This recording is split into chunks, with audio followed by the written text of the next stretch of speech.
ਤੁਹਾਡਾ ਸਭਨਾਂ ਦਾ ਸਵਾਗਤ ਕਰਦੇ ਹਾਂ ਜੋ ਪ੍ਰਭੂ ਯਿਸੂ ਮਸੀਹ ਨੇ ਅੱਜ ਦਾ ਦਿਨ ਦਿੱਤਾ ਤਾਂ ਉਹਦਾ ਬਹੁਤ ਬਹੁਤ ਧੰਨਵਾਦ। ਹਾਲੇਲੂਇਆ। और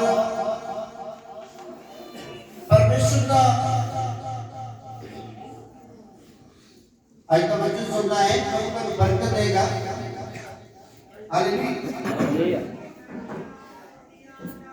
पहले दिन बंद करके रखेंगे ये को करता नहीं। हालेलुया। Praise the Lord.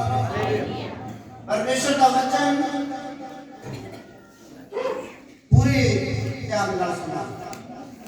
ਜਦੋਂ ਪ੍ਰਭੂ ਯਿਸੂ ਨੇ ਮੈਨੂੰ ਚੁਣਿਆ ਹੈ ਨਾ, ਜਦੋਂ ਮੈਂ ਪਹਿਲੀ ਵਾਰ ਬੰਦਗੀ ਚ ਗਿਆ, ਮੈਂ ਅੱਗੇ ਨਹੀਂ ਸੀ ਬੈਠਾ। ਮੈਨੂੰ ਮੈਂ ਜਾਇ ਕਿ ਮੈਨੂੰ ਨਹੀਂ ਪਤਾ ਕਿਤੇ ਨਹੀਂ ਪੈਣਾ। ਪਿੱਛੇ ਹੀ ਇੱਕ ਚੌਂਕਾ ਖੁੱਲਾ, ਉੱਥੇ ਥਾਂ ਖੁੱਲਿਆ ਸੀ, ਕਾਫੀ ਲੋਕ ਸੀ ਇਕੱਠੇ, ਥਾਂ ਖੁੱਲਾ ਹੈ। ਜਿੰਨਾ ਵੀ ਅੱਗੇ ਵਕਤ ਭਰ ਗਿਆ ਸੀ, ਮੈਂ ਸਭ ਤੋਂ ਪਿੱਛੇ ਮੁੱਛਾ ਹੈ ਤੇ ਪਿੱਛੇ ਲੋਕ ਜਿਹੜੇ ਸੀ ਨਾ ਗੱਲਾਂ ਕਰ ਰਹੇ ਸੀ, ਕੋਈ ਕੁਛ ਕਰੀ ਜਾ ਰਿਹਾ, ਕੋਈ ਕੁਛ ਕਰੀ ਜਾ ਰਿਹਾ, ਕੁਛ ਕਰ ठीक है। पर मैं पीछे पूरे ध्यान देना प्रभु का वचन सुन रहा। हालेलुया। हालेलुया। पहली यार मैं वचन सुना सी अंदर की गया यीशु मसीह ने क्या तेरी कोठ है पुत्र तेरे पाप माफ है। पहला वचन मैं सुना कि है पुत्र तेरे पाप माफ है ते उठ के अपनी मंजी चुक। हालेलुया। प्रभु यीशु ने क्या ਮੈਨੂੰ ਧਰਤੀ ਉੱਤੇ ਪਾਪ ਮਾਫ ਕਰਨ ਦਾ ਅਧਿਕਾਰ ਮੇਰੇ ਕੋਲ। ਪਹਿਲਾ ਵਚਨ ਵਿੱਚ ਹੋਇਆ ਸੀ ਪ੍ਰਭੂ ਯਿਸੂ ਨੇ ਕਿਹਾ ਕਿ ਅਧਰੰਗੀ ਨੂੰ ਹੈ ਪੁੱਤਰ ਤੇਰੇ ਪਾਪ क्षमा ਮਾਫ ਹੋਏ, ਉੱਠ ਆਪਣੀ ਮੰਜੀ ਚੁੱਕ ਕੇ ਤੇ ਘਰ ਨੂੰ ਜਾ। ਹਾਲੇਲੂਇਆ। ਹਾਲੇਲੂਇਆ। ਹਾਲੇਲੂਇਆ। ਪਹਿਲਾ ਵਚਨ ਇਹ ਸੁਣਿਆ ਕਿ ਯਿਸੂ ਨੂੰ ਹੀ ਸਿਰਫ आज कोई यीशु मसीह ने आए अड्डे सटे नहीं तो नहीं फिरना, गुंगे बोले जो नहीं तो नहीं फिरना कि तेरे पता कुछ ना हो, तानु सारी नॉलेज जीती इथों तक मैं यीशु ने कहना हाँ कि बाइबल पढ़ने वाला इंसान तो इनका सामने जा चुका ना, जा चुका कि सब तो बड़ा केड़ा सुप्रीम कोर्ट कचहरी जी सुप्रीम कोर्ट की आते सुप्रीम कोर्ट सब तो बड़ी सुप्रीम कोर्ट हाई कोर्ट हाँ सुप्रीम कोर्ट बाद में उन्हें बड़े उन्हें कोर्ट का हालेलुया कि उठो दा जज भी आ जाए, वकील भी आ जाए, तो मैनू पता है कि उठो दे जज नालों उठो दे वकील नालों मेरे को जारी नॉलेज है यीशु मसीह में। हालेलुया। क्यों जिन्हां दी बाइबल जिन्हें कोल बाइबल है वो अपने को मूर्ख ना समझे।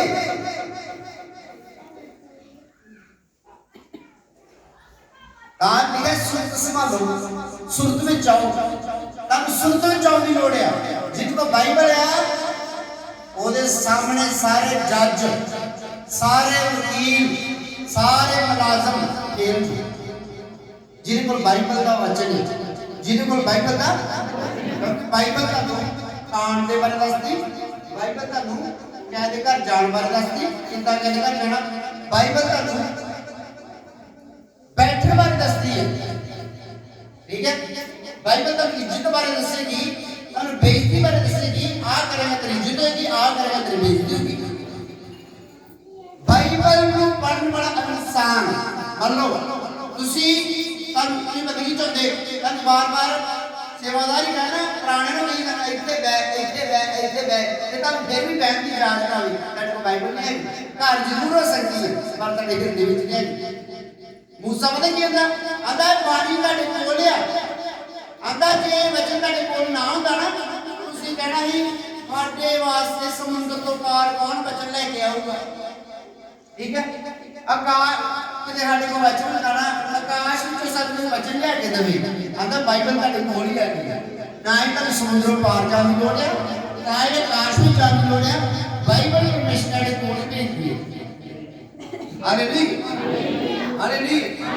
मानो कि आप मैं पढ़िया नहीं है, भावे तुसीं पढ़े चाहे नहीं पढ़े, बाइबल तुहाडे कोल आ गई है, पर जे तुसीं नहीं समझदे, ठीक है, तुहाडे कोल बाइबल नहीं है। Hallelujah hallelujah. ਜਿਹੜੀ ਬਾਈਬਲ ਹੈ ਤੁਹਾਨੂੰ ਪਤਾ ਜਦੋਂ ਮੈਂ ਪ੍ਰਚਾਰ ਕਰਦਾ ਹਾਂ ਕਿ ਮੇਰੇ ਮੂੰਹ 'ਚ ਦੋ ਚੀਜ਼ਾਂ ਨਿਕਲਦੀਆਂ ਇਹ ਤਲਵਾਰ ਹੈ ਕਈਆਂ ਦੇ ਵੱਜਦੀ ਜਾਂਦੀ ਤੇ ਕਈਆਂ ਦੇ ਮਰਨ ਲੱਗਦੀ ਕਈਆਂ ਦੀ ਕੀ ਵੱਜਦੀ ਹੁੰਦਾ ਇਹ ਤਲਵਾਰ ਹੈ ਪਰਮੇਸ਼ਰ ਦਾ ਕਲਾਮ ਕਈਆਂ ਦੇ ਵੱਜਦਾ ਹੈ ਜਦੋਂ ਵੱਜਦਾ ਹੈ ਕਈ ਲੋਕ ਜ਼ਖਮੀ ਹੁੰਦੇ ਆ ਤੇ ਕਈ ਲੋਕ ਇਹ ਜਦੋਂ ਕਈ ਲੋਕਾਂ ਦੇ ਵੱਜਦੀ ਜ਼ਖਮੀ ਹੁੰਦੇ ਆ ਕਈਆਂ ਲੋਕਾਂ ਦੇ ਮਰਨ ਲੱਗਦੀ ठीक है। जख्मी कदों हो गए जख्मी वो हो गए जो तुसी पालना जेड़े बच्चे तुसी पालना नहीं कर रहे वो ਤੁਹਾਡੇ ਤੇ ਇਦਾਂ ਜਾ ਕੇ ਚੁਭਣਾ ਨਾ ਇੰਨਾ ਜ਼ਿਆਦਾ तो मिर्चा तो ज्यादा ठीक है ਇੰਨਾ ਜ਼ਿਆਦਾ तो वो बच्चे जगे चुभना ना ਤੁਹਾਨੂੰ ਸਮਝ ਜਿਹੜਾ ਬੱਚਾ ਚੁਭੇ ਨਾ ਦਰਦ ਹੋਵੇ ਬੱਚਾ ਸੌਂਦਾ ਤੁਹਾਨੂੰ ਉੱਥੇ ਤੁਸੀਂ ਆਊਟ ਜੀ ਉੱਥੇ ਤੁਸੀਂ ਗਲਤ ਜੀ ਠੀਕ ਹੈ। ਤੇ ਜਦੋਂ ਤੁਸੀਂ ਵਚਨ ਨੂੰ ਮੰਨਦੇ ਤੇ ਤੁਹਾਡੇ ਕੋਲ ਮਤਲਬ ਮੈਂ ਕਹਾਂ ਜਿੰਨਾ ਬਖਸ਼ਿਸ਼ਾ ਨਹੀਂ ਲਿਆ ਉਹਨਾਂ ਨਰਕ ਵਿੱਚ ਚਲ ਜਾਣਾ ਜਿਨ੍ਹਾਂ ਨਹੀਂ ਲਿਆ ਉਹਨਾਂ ਨੂੰ ਬਹੁਤ ਇਹ ਪਾਸਟਰ ਕਹਿੰਦਾ ਇਹ ਸਵਰਗ ਵਿੱਚ ਜਾਣ ਵਾਸਤੇ ਇੱਥੇ ਆਏ ਆ ਇਹ ਕਹਿੰਦਾ ਨਰਕ ਵਿੱਚ ਚਲ ਜਾਣਾ ਠੀਕ ਹੈ। ਜਿਨ੍ਹਾਂ ਨੇ ਲਿਆ ਹੈ ਉਹਨਾਂ ਵਾਸਤੇ ਕੀ ਭਜਣਾ ਮਲ ਉਹਨਾਂ ਵਾਸਤੇ ਭਜਣਾ ਉਹਨਾਂ ਵਾਸਤੇ ਮਲ ਭਜਣਾ ਉਹਨਾਂ ਅਰਮਾਨ ਹੋਣਾ ਹੈ ਚੰਗਿਆਈ ਮਿਲਣੀ ਉਹਨਾਂ ਨੂੰ ਜਿਹੜੇ ਬੱਚੇ ਦੀ ਪਾਲਣਾ ਕਰਦੇ ठीक है। ਜਿਹੜਾ ਬੱਚੇ ਦੀ ਪਾਲਣਾ ਨਹੀਂ ਕਰਦਾ ਚੁੱਪਦਾ ਹੋ ਜਾਂਦਾ ਉਹਦੀ ਬਚਦਾ ਜਾਂਦਾ ਮੈਂ ਜਦੋਂ ਪਹਿਲੀ ਵਾਰ ਹੀ ਸੁਣਿਆ ਸੀ ਕਿ ਮਨੁੱਖ ਦੇ ਪੁੱਤਰ ਨੂੰ ਪਰਮੇਸ਼ਰ ਦੇ ਪੁੱਤਰ ਨੂੰ ਧਰਤੀ ਉੱਤੇ ਪਾਪ ਮਾਫ ਕਰਦਾ ਸਿਰਫ ਪਾਪ ਮਾਫ ਕਰਦਾ ਅਧਿਕਾਰ ਯਿਸੂ ਮਸੀਹ ਕੋਲ ਪਾਪ ਮਾਫ ਕਰਦਾ ਅਧਿਕਾਰ ਸਿਰਫ ਸਰ ਬੋਲੋ सिर्फ यीशु मसीह को यीशु मसीह को ही पाप क्षमा करना अधिकार है। Hallelujah hallelujah hallelujah. केड़ी चीज सर बोलो जेड़े भी पाप हो जेड़े मर्जी भावे ने हजारें खून कीते हो हजारें कई काम कीते हो पर जे यीशु को आके माफी मांग ली ना प्रभु यीशु को माफी मांग ली कि प्रभु यीशु मेरे पाप क्षमा करो मेरी गलतियों को माफ करो अगे तो प्रभु मैं आगा नहीं करती नहीं करता दोबारा तुसी मेरी जिंदगी च दोबारा ये चीज़ प्रभु तुम नहीं देखोगे मैनू माफ कर ते प्रभु उन्होंने की करेगा माफ करेगा फिर उन्होंने कितना पता लगेगा कि मेरे पाप क्षमा हो गए कि सबूत तो मिलेगा मेरे पाप क्षमा हो गए जो सब तो पहला तुहाडे पाप समझ तो हो गए तुहाडे जीवन तो जिन्ना बोझ है ना उतर जाना है तुसी ऐ हल्के जे महसूस करोगे शांति आ जाएगी तुहाडे अंदर फिर जेड़ी तुसी प्रार्थना करोगे प्रभु दे गड़ी वो तुहाडी प्रार्थना दा जवाब देगा तुहाडी प्रार्थना जवाब देने तुहाडी प्रार्थना जवाब आना शुरू हो जाएगा जेड़ी भी प्रार्थना प्रभु करी करोगे तारी प्रार्थना प्रभु जवाब देना शुरू कर देगा जिन्होंने पाप क्षमा हो गए। Hallelujah hallelujah.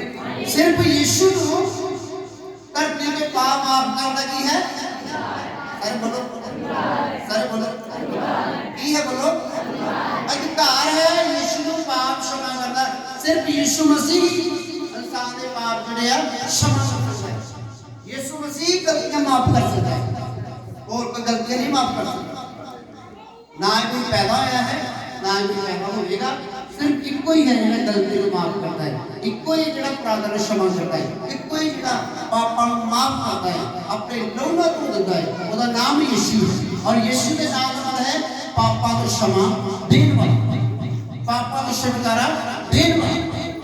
Hallelujah hallelujah hallelujah. यीशु मसीह सिर्फ पाप क्षमा बोलो सारे बोलो की कर सकता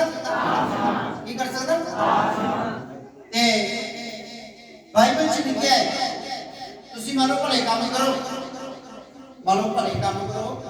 ठीक है मानो तुसी भले काम करो ये भैन है ठीक है ये भैन है बड़ी बड़ी ये भैन है मान लो